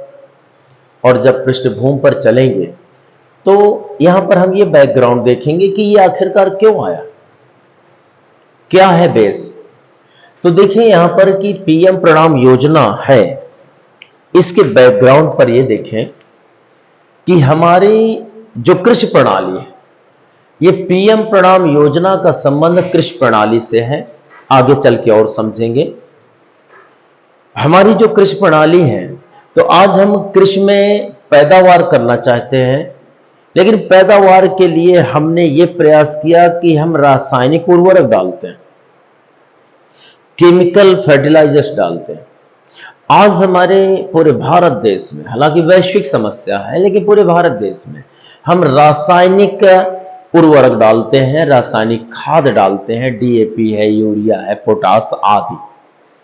लेकिन हम अपने जब खेतों में डालते हैं, चाहे रबी की फसल हो या खरीफ की फसल हो या जायद की, तो उसमें से ये रासायनिक उर्वरक जब पड़ते हैं तो एक प्रकार का केमिकल है, और ऐसा केमिकल है जो मिट्टी को नुकसान पहुंचाता है। मिट्टी में जो केचुआ या कीट आदि हैं उन्हें नुकसान पहुंचाता है। इतना ही नहीं, जब हमारा धान या गेहूं या दाल उससे पैदा होता है, उस खाद के माध्यम से, सहयोग से, तो गेहूं के आटा में वह केमिकल पहुंच जाता है, गेहूं के डंठल भूसा में पहुंच जाता है, चावल में पहुंच जाता है, दालों में पहुंच जाता है। और जब हम आप चावल दाल आदि खाते हैं तो हमारे पेट में केमिकल पहुंचता है, और जब पेट में पहुंचता है तो लीवर, किडनी आदि को नुकसान पहुंचा रहा है। इतना ही नहीं, ये जब भूसा के रूप में, स्ट्रॉ के रूप में जब जानवर खाते हैं, जो पुआल होता है, पराली है, उससे जब भूसा बनता है, जानवर खाते हैं, तो जानवर के अंदर भी केमिकल पहुंच जाता है, और जानवर के मांस में भी पहुंच जाता है, और जानवर के दूध में पहुंच जाता है। जब बच्चे दूध पीते हैं या बड़े, तो उनके शरीर में केमिकल आता है। अब परिणाम यह है कि हमने ज्यादा पैदावार करने के लिए, गेहूं चावल दाल, इसे पैदा करने के लिए हमने अपने खेतों में कि ज्यादा प्रोडक्शन हो, एक बीघे में 5 कुंटल की जगह 6 कुंटल, 7 कुंटल, 8 कुंटल पैदा हो, तो हमने ज्यादा पैदावार के कारण अपने खेतों में रासायनिक उर्वरक डाला है, डीएपी, यूरिया, पोटास, और डाल तो दिया, प्रोडक्शन तो बढ़ा, लेकिन उसका दुष्प्रभाव यह हुआ कि हमने खा भी लिया उसे, और हमारे शरीर के अंदर विभिन्न बीमारियां पैदा हो रही हैं, कैंसर जैसे और भी बीमारियां हैं, लीवर फैटी भी हो रहा है, लीवर सिरोसिस हो रहा है, लीवर की विभिन्न समस्याएं, किडनी की समस्याएं ये पैदा हो रही हैं। तो एक तो यह है कि प्रोडक्शन ज्यादा करने के कारण हमने समस्याएं ले ली, बीमारियां ले ली, एक ये बात आ गई। और दूसरी बात यह भी है कि जब हमने रासायनिक खाद डाल दिया, उर्वरक डाल दिया, तो मिट्टी में है, और जब रेनफॉल होती है, तो जल वर्षा जब बरसात के सीजन में होगी, तो पानी उस खेत का बहेगा, तो केमिकल भी बह के जाएगा, और वह जाता है नालों में, नदी में, तो नाले और नदी के जीव जंतु मर रहे हैं। नाले और नदी में जो छोटे छोटे काई जैसे पौधे हैं, जो कि मछली आदि का भोजन है, तो ये पौधे नष्ट हो रहे हैं। तो जीव को भी डायरेक्ट मार रहा है, पौधों को मार रहा है, तो भी जीव मर रहे हैं। हमने सिर्फ पैदावार बढ़ाने के लिए अपनी बीमारियां ले ली, हमने पौधों को मारा, हमने जीव जंतु जलीय को मारा, एक बहुत बड़ी समस्या हो गई है। और नदियों के माध्यम से यही केमिकल सागर महासागर में पहुंचता है, तो सागर के किनारे बहुत सागरीय प्रजातियां खत्म हो रही हैं, चाहे पौधे की हो या जंतु की हो। इसी तरह हमारा महासागरों में भी जलीय प्रजातियां खत्म हो रही हैं। तो इस तरह से हमने एक तरह से जैव विविधता को नुकसान पहुंचाया है। आज हम रासायनिक उर्वरक डालते हैं हो सकता है कि 1 बीघे में 2,000 का लाभ होता है, लेकिन 10,000 का हम बीमारी का इलाज ही कराते हैं और हजारों हजारों हमारे पौधे और जंतु नष्ट होते हैं। तो देखा जाए कि लाभ तो नथिंग है, लॉस ही टोटल है। हम मान सकते हैं कि प्रारंभिक दौर में यह विश्लेषण नहीं मिल पाया था, तो लोगों ने खूब लंबे समय तक इसकी अधिकता की। और साथ में एक तीसरा यह है कि हमारी जो मिट्टी है, मिट्टी भी मर रही है, सांस नहीं ले पा रही। कारण यह है कि मिट्टी के तत्व खत्म हो रहे हैं। ओवरऑल यह समझ में आया कि रासायनिक खाद बंद किया जाए, रासायनिक खाद बंद हो। लेकिन उसके पहले देखिए, आज लोग अभी चेतना नहीं आई, जागरूकता नहीं आई लोगों में, और लोग आज भी और खाद डालकर ज्यादा पैदावार कर रहे हैं। अच्छा, सरकार ने क्या किया कि रासायनिक उर्वरक महंगे मिलते हैं।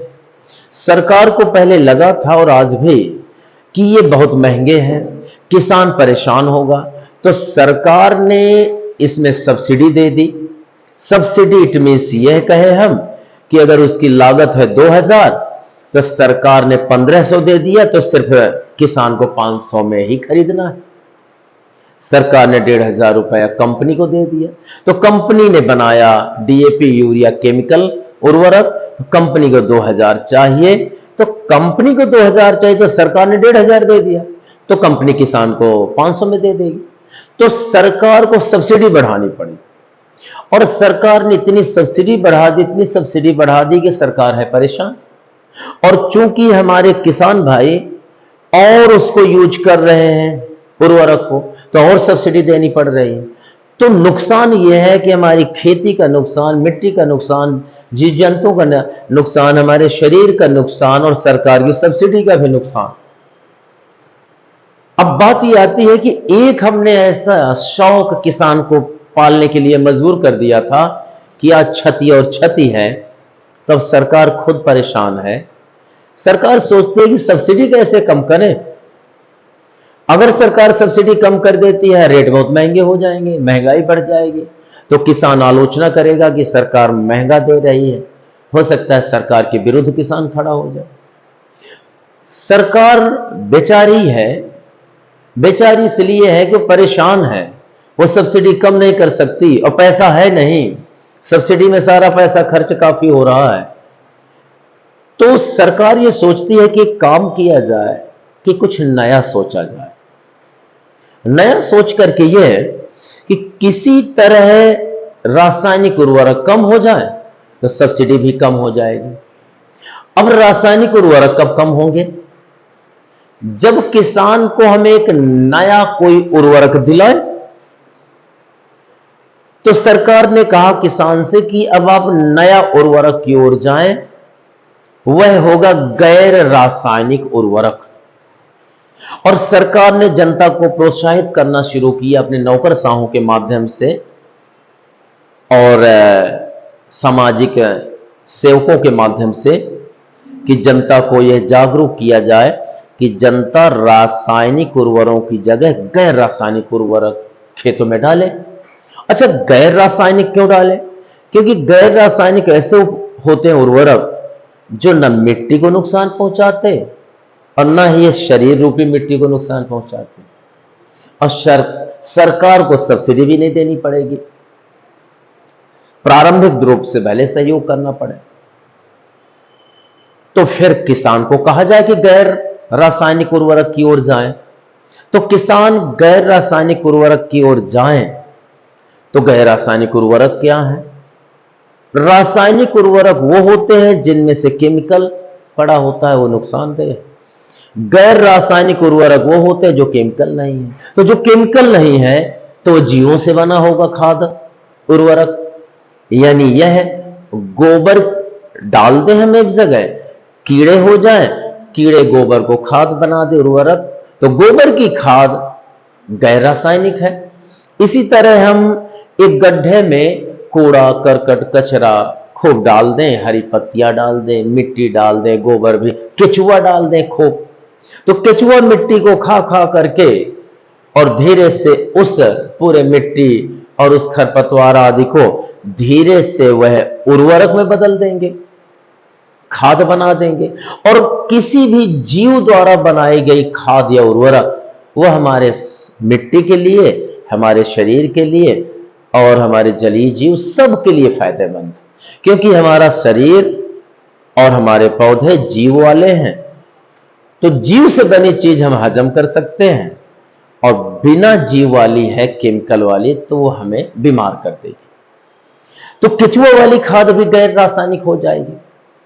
इसका मतलब ये हम कहें कि अगर गोबर की खाद है, केचुआ की खाद है, ये और कीड़ों से हम कोई खाद बनाएं, तो यह खाद हमारी गैर रासायनिक खाद या उर्वरक कहलाएगा। और गैर रासायनिक जो उर्वरक है, किसान ने तैयार कर लिया अपने घर में या खेत में, वहीं पर गोबर मिट्टी आदि सब डाल करके, केचुआ डालकर तैयार किया और अपने खेत में डाल दे। यानी यहां खरीदना भी नहीं पड़ेगा, खर्च भी कम आएगा। अभी तो चूंकि डीएपी, यूरिया आदि खरीदना पड़ता है, खर्च बहुत आता है, खर्च भी नहीं आएगा। अब मान लिया कि किसान खुद पैदा कर लेगा खाद, अभी तो बोरी में लाना पड़ता है, मार्केट से लाना पड़ता है। बाद अगर वह गैर रासायनिक हो जाता है तो खुद उसकी खाद पैदा हो रही है, उर्वरक। और अगर वह गोबर का, केचुआ का, अन्य तरह के जैव खाद, जैव यानी बायो फर्टिलाइजर यानी जो जीव से बना है, अगर वह किसान डालेगा अपने खेत में, तो मिट्टी फिर ताकतवर हो जाएगी, हमारे शरीर की बीमारियां कम हो जाएंगी, जलीय जीवों को नुकसान नहीं पहुंचेगा। अतः सरकार ने सोचा कि अब किसानों को प्रोत्साहित करना है कि किसान केवल गैर रासायनिक उर्वरकों की ओर जाएं। अब जब ये हुआ तो धीरे धीरे, जैसे हमारा सिक्किम है, सिक्किम एक ऐसा राज्य है जो जैव उर्वरक का ही प्रयोग मैक्सिमम हो रहा है।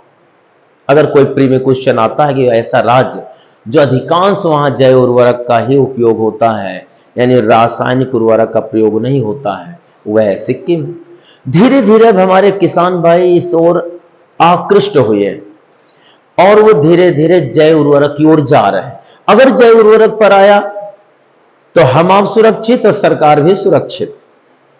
सरकार की सब्सिडी जो इसमें जाती है तो शायद सड़क निर्माण में आएगी, और गर्मी के समय शायद विद्युत देने में काम आएगी, शायद शिक्षा में काम आ जाए, शायद स्वास्थ्य में काम आ जाए। और अगर ऐसा स्वास्थ्य में काम, अगर ये पैसा आएगा तो शायद कोरोना जैसे महामारी कभी आएगी तो हम इतने झंझावातों में नहीं रहेंगे। तो सरकार ने प्रोत्साहन शुरू किया कि गैर रासायनिक उर्वरकों का प्रयोग किया जाना चाहिए। अब किसान जल्दी नहीं मानता है, कहते हैं कि जिस बात पर फिट हो जाता है तो उससे अलग होना थोड़ा दिक्कत है। जैसा ये कि बहुत सारे टीचर्स प्रारंभिक कोरोना के दौर में उन्होंने ऑनलाइन वीडियो बनाना शुरू किया, भले ही उन्होंने डेप्थ में जाके नहीं बनाया, क्वालिटी नहीं है, बस एज इट इज थोड़ा बहुत परोस दिया, तो बच्चे उनसे जुड़े। अब उनसे हट जाए बच्चे, मुझसे जुड़ जाएं, तो मुझे मेहनत ज्यादा करनी पड़ेगी। जब बच्चे बार बार मुझे सुनेंगे, बार बार सुनेंगे और देखेंगे कि नहीं ये तो बड़े डेप्थ में, बड़े डिटेल में अच्छी बात कर रहे हैं, तब दूसरे को छोड़ेंगे और मेरी ओर आएंगे। तो मुझे उन प्राध्यापकों से बेहतर देना होगा तो मुझसे जुड़ेंगे। इसका मतलब रासायनिक खाद से बेहतर उनको अगर व्यवस्था हो जाएगी तो जुड़ेंगे वो गैर रासायनिक से। तो सरकार ने कहा कि आप जैव उर्वरक का प्रयोग करें, सरकार कुछ हेल्प करेगी। और सरकार ने एक योजना ही चला दी कि रासायनिक उर्वरक कम करिए और गैर रासायनिक उर्वरकों को बढ़ावा दीजिए, यानी जैव उर्वरक को बढ़ावा दीजिए। और उसी का नाम है पीएम प्रणाम योजना। यह इसका रहा बैकग्राउंड, यह रहा इसका पृष्ठभूमि। अब पृष्ठभूमि के बाद हम विश्लेषण पर जाएंगे कि ये पीएम प्रणाम योजना है क्या। तो अब हम दूसरे बिंदु पर जब हम चलेंगे कि इसका विश्लेषण क्या है, तो हम यहां पर यह कहेंगे कि बिंदुवार विश्लेषण तो जब हम यहां पर बिंदुवार विश्लेषण की बात करते हैं, यानी यह भी कहें कि पॉइंट वाइज एनालिसिस की बात करते हैं, तो सबसे पहले इसमें से ये आएगा कि इसका हम फुल फॉर्म जान लें। फुल फॉर्म जान लें, उसके बाद ये कि ये कब लागू हुई, और उसके बाद जान लें इसका उद्देश्य क्या है, बात वहीं खत्म। तो चूंकि फुल फॉर्म आदि मैं अब जब लिखाना शुरू करूंगा उसी में बता देता हूं, तो एक काम करते हैं, पृष्ठभूमि में पहले लिखा दूं, देन साथ में कर लेंगे। तो अब आप लिख लीजिए नंबर 1 पृष्ठभूमि बैकग्राउंड, और इसमें बुलेट पॉइंट पहला लगा लीजिए और लिखेंगे कृषि उत्पादन कृषि उत्पादन वृद्धि हेतु, कृषि उत्पादन वृद्धि हेतु, कृषि उत्पादन वृद्धि हेतु सामाजिक उर्वरकों का, रासायनिक उर्वरकों का अधिक प्रयोग किया जा रहा है, रासायनिक उर्वरकों का अधिक प्रयोग किया जा रहा है, जिससे धरती मानव स्वास्थ्य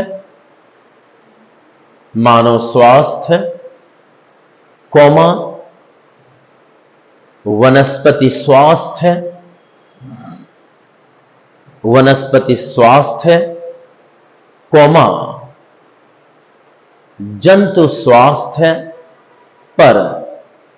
जंतु स्वास्थ्य पर प्रतिकूल प्रभाव पड़ रहा है, जंतु स्वास्थ्य पर प्रतिकूल प्रभाव पड़ रहा है।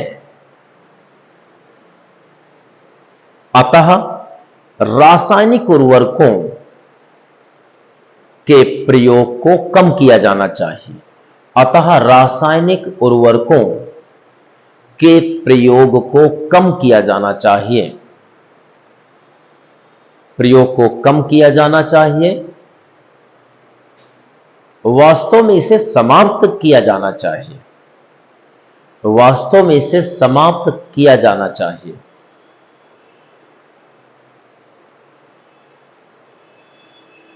इसके स्थान पर गैर रासायनिक उर्वरकों, इसके स्थान पर गैर रासायनिक उर्वरकों व वैकल्पिक उर्वरकों, गैर रासायनिक उर्वरकों व वैकल्पिक उर्वरकों को स्थान दिया जाना चाहिए, गैर रासायनिक उर्वरकों व वैकल्पिक उर्वरकों को प्रोत्साहित किया जाना चाहिए,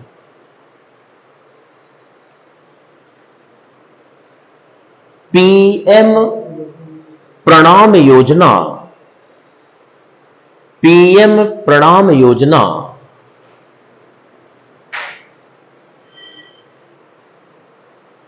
प्रोत्साहन का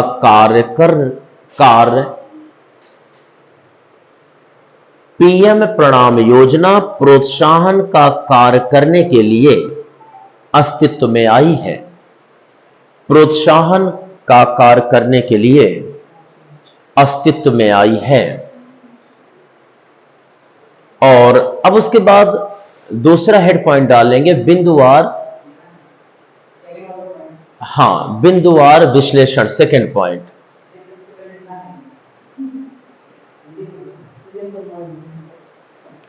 पीएम प्रणाम योजना अस्तित्व में आई है। और नंबर दूसरा बिंदुवार विश्लेषण नंबर 2। इसमें पहला bullet point full form, head point डाल लीजिए फुल फॉर्म,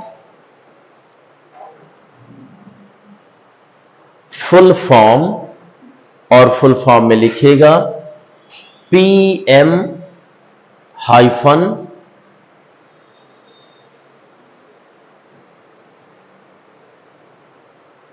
प्रणाम।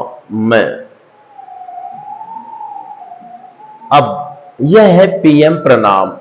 अब इसका चलिए ब्रैकेट में फुल फॉर्म लिख लीजिए। Prime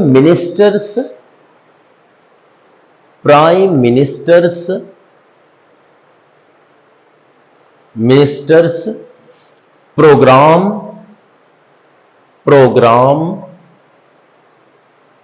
prime minister's programme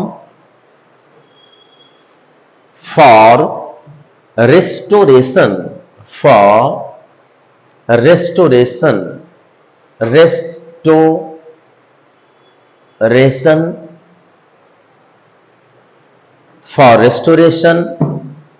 comma awareness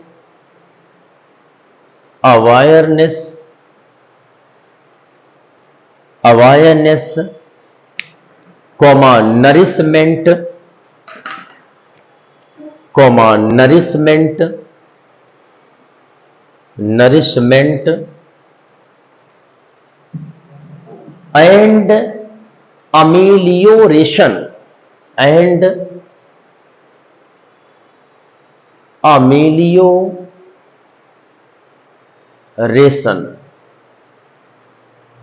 अमेलियोरेशन of mother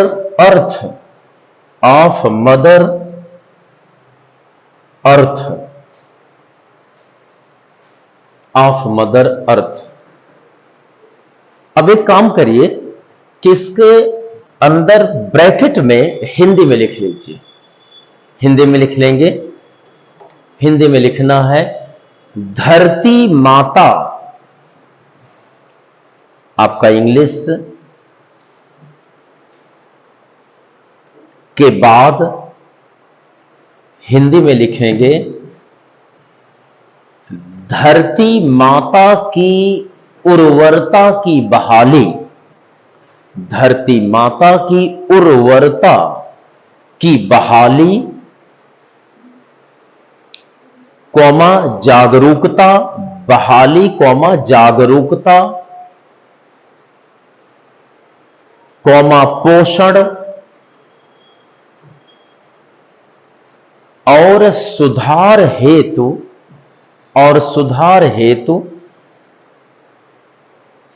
प्रधानमंत्री कार्यक्रम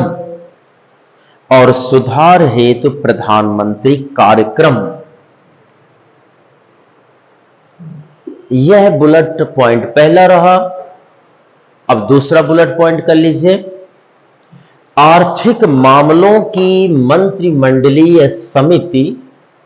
दूसरा बुलेट पॉइंट कर लेंगे आर्थिक मामलों की मंत्रिमंडलीय